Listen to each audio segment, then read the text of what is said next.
This will be a day long remembered. Now I am the master.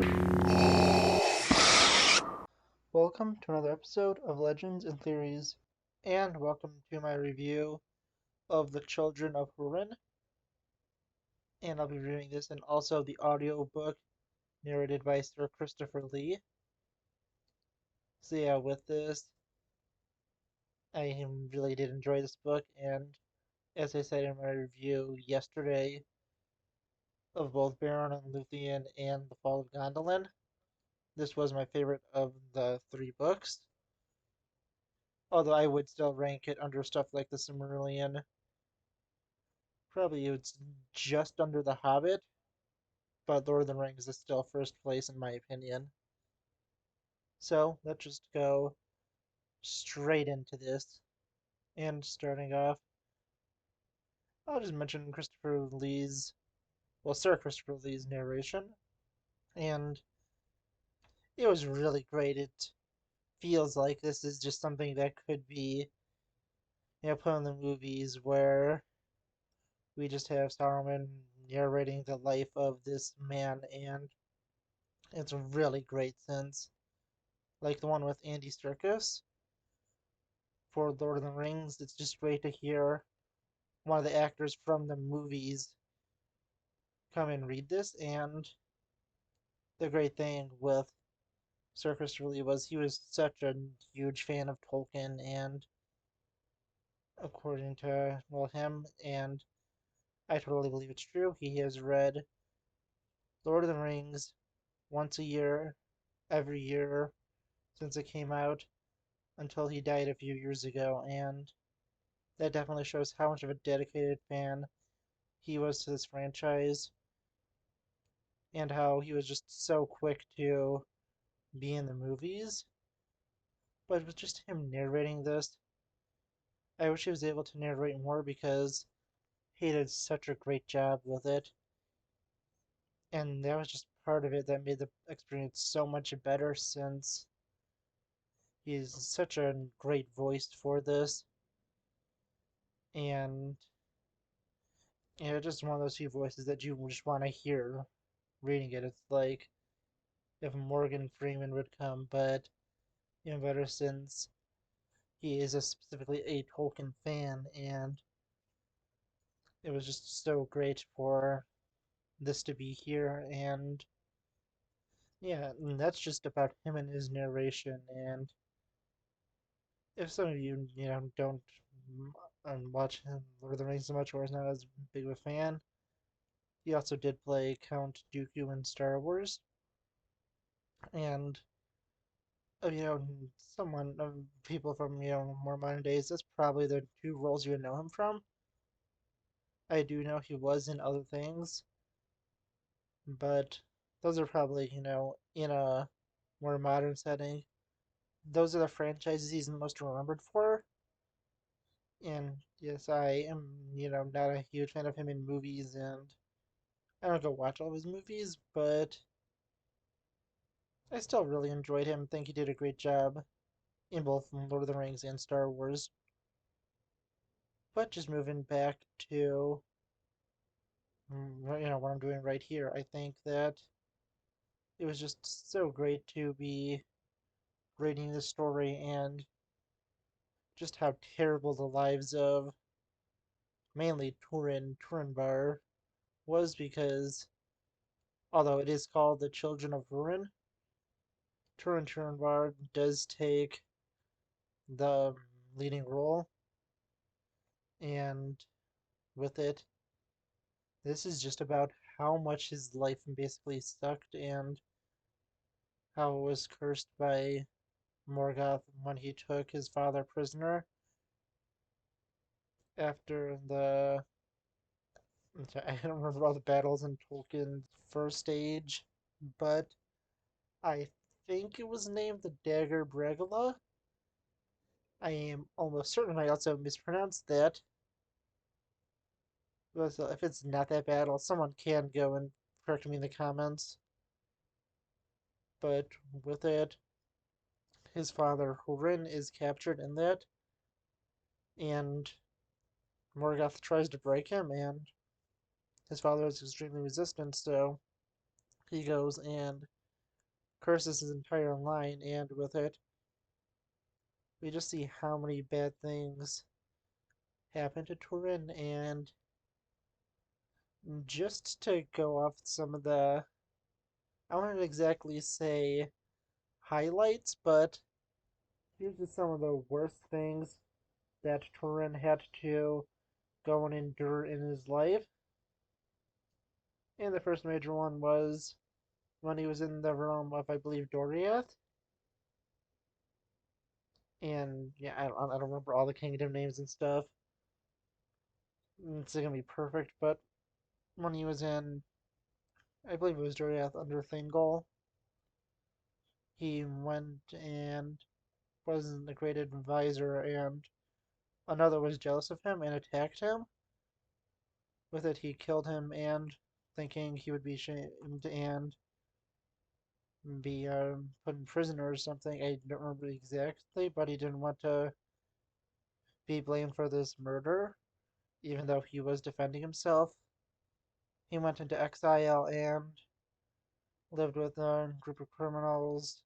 Not exactly criminals, they were like kind of like raiders who sort of lost their sense of honor and were just stuck together. And with this, he is, starting to go down a little, although when his one elven friend comes to help him, he starts to steer more towards the light.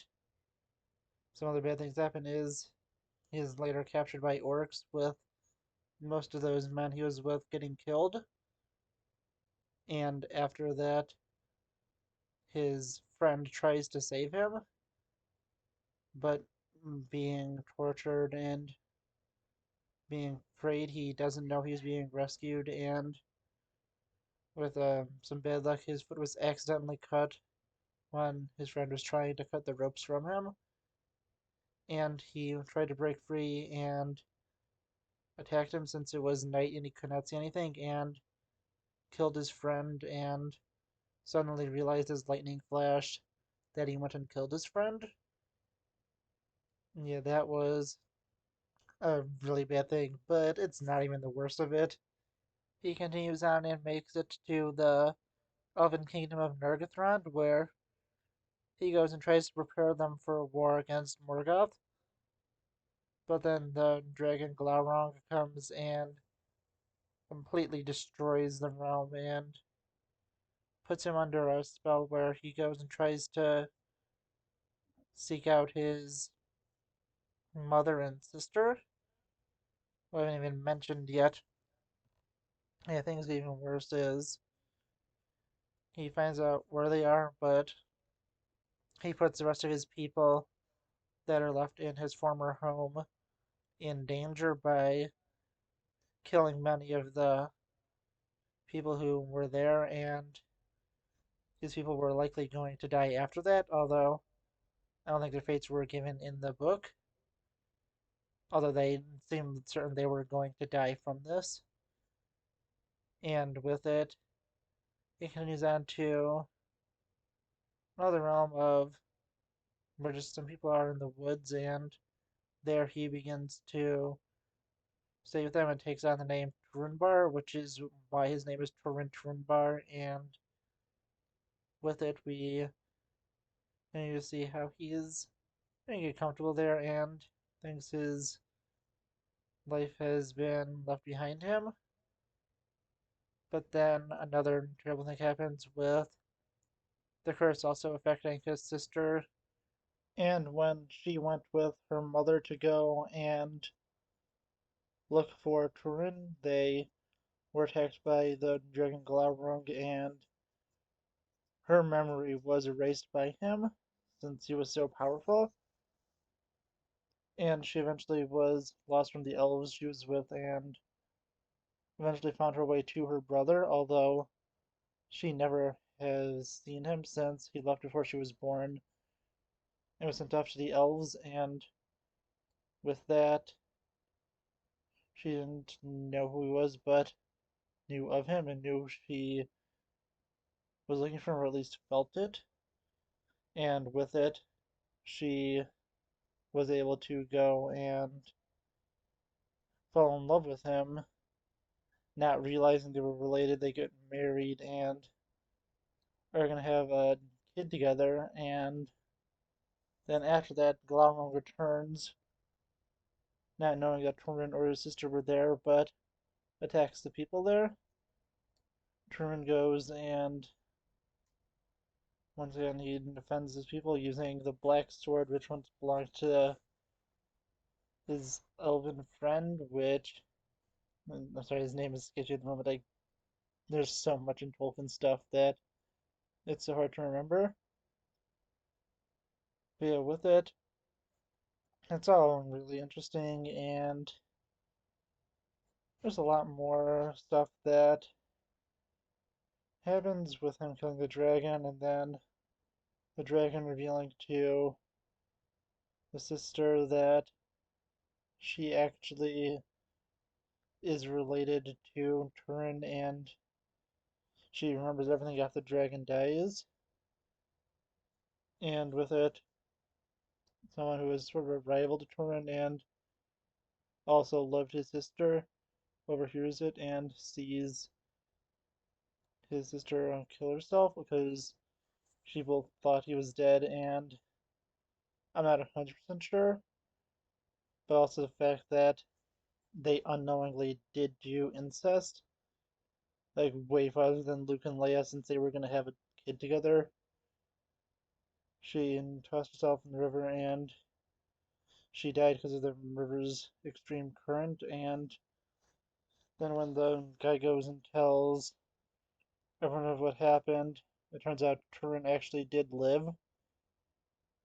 And after he comes, he goes and thinks he is lying and he slays him, but then he finds more of the elves from his home in Doriath, and with it, he learns that the man is telling the truth, and with this sword, with it being definitely odd, it was a sword formed from a meteor, and with it, he asks it to take his own life, and the sword goes and kills him, and you finally get to see how Húrin goes and is eventually released by Morgoth just because Morgoth wants him to go and see what's gone and happened to his family, and he goes and finds his wife at the graves of their children, and she dies. And I think shortly after that, if I remember correctly from the Silmarillion, although it wasn't in this book,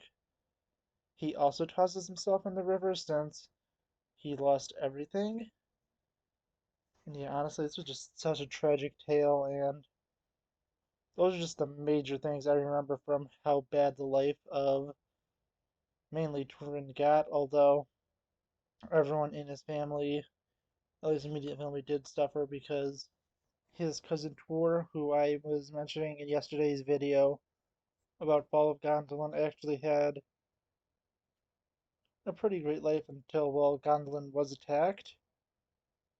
But still, it was not as cursed as the life of Turin was, and I think that's really interesting. And there's also a thing of the final battle, and that is called the Dagger Daggeroth, where it said that Morgoth would escape and Turin would be one to ultimately kill him to avenge all the wrongs that happened to not just his family, but also to all men. All of the canonicity, I'm pretty sure that's a word, but how canon that is debated by Tolkien fans. I think that just with how many terrible things happened to him, this definitely could have just been called the tragedy of Turin, and that would have fit this book perfectly because yeah, this is just some terrible things that happened to him. So I really enjoyed this story. And of the three sort of offshoot books, of the Silmarillion, I enjoyed this one the most. Although I think the most important one for me to read would be, as I mentioned yesterday, The Fall of Gondolin, since that is really short in the Silmarillion and there's a lot more in here. Well, this chapter and the one on Baron and Luthien in Silmarillion are, I think, around like an hour and a half to maybe 2 hours long if you listen to an audiobook. So that's about how long it would take to read. And with it, that's definitely why those chapters are, although they're for into these books, they're really good, but this one is just my personal favorite. Although, as I said, the Fall of Gondolin is the one that's most important to figuring everything out that you didn't get.